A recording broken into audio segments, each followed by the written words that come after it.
అంటే నేనేమనను, ముందు నుంచి పాపం కేసీఆర్ గారిని తప్పించి ఆ కుర్చీని గుంజుకోవాలని హరీష్ కేటీఆర్ పోటీ పడుతున్నారు.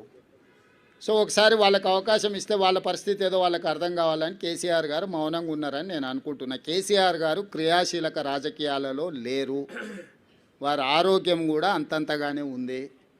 క్రియాశీలక రాజకీయాలలో లేకుండా ఆరోగ్యం అంతంతగా ఉన్న ఒక నాయకుడిని విమర్శించడం భావ్యం కాదని నేను భావిస్తున్నా. కేసీఆర్ గారు క్రియాశీలక రాజకీయాలకు వచ్చినప్పుడు తప్పకుండా వారి పట్ల నేను స్పందిస్తాను. నా సూచన ఒక్కటే మీకు, ఇక డెవలప్మెంట్ మీద ఫోకస్ పెడదాము. రాబోయే 2 సంవత్సరాలు ఫోకస్డ్గా మన రాష్ట్రాన్ని అభివృద్ధి చేసుకుందాము, సంక్షేమ పథకాలు అమలు చేద్దాము, రాష్ట్ర ఆదాయాన్ని పెంచుకుందాము, వనరులను సమకూర్చుకుందాము, అభివృద్ధికి సహకరించండి అని ప్రధాన ప్రతిపక్షం హరీష్ కేటీఆర్కి చెప్తున్నా.